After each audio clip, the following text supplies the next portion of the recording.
This story illustrates the successful use of the law by a New York business executive. In the fall of 1950, an executive of one of New York's prominent banks discussed with me a serious problem with which he was confronted. He told me that the outlook for his personal progress and advancement was very dim. Having reached middle age and feeling that a marked improvement in position and income was justified, he had talked it out with his superiors. They frankly told him that any major improvement was impossible and intimated that if he was dissatisfied, he could seek another job. This, of course, only increased his uneasiness. In our talk, he explained that he had no great desire for really big money, but that he had to have a substantial income in order to maintain his home comfortably and to provide for the education of his children in good preparatory schools and colleges. This he found impossible on his present income.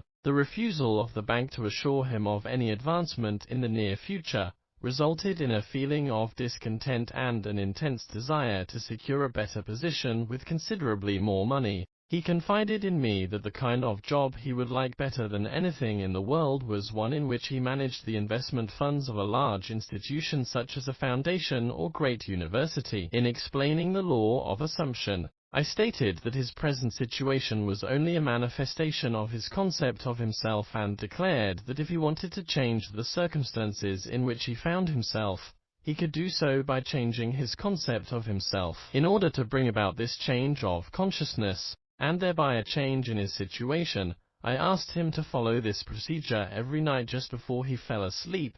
In imagination, he was to feel he was retiring at the end of one of the most important and successful days of his life. He was to imagine that he had actually closed a deal that very day to join the kind of organization he yearned to be with and in exactly the capacity he wanted. I suggested to him that if he succeeded in completely filling his mind with this feeling, he would experience a definite sense of relief. In this mood, his uneasiness and discontent would be a thing of the past. He would feel the contentment that comes with the fulfillment of desire. I wound up by assuring him that if he did this faithfully, he would inevitably get the kind of position he wanted. This was the first week of December. Night after night, without exception, he followed this procedure. Early in February, a director of one of the wealthiest foundations in the world asked this executive if he would be interested in joining the foundation in an executive capacity handling investments. After some brief discussion,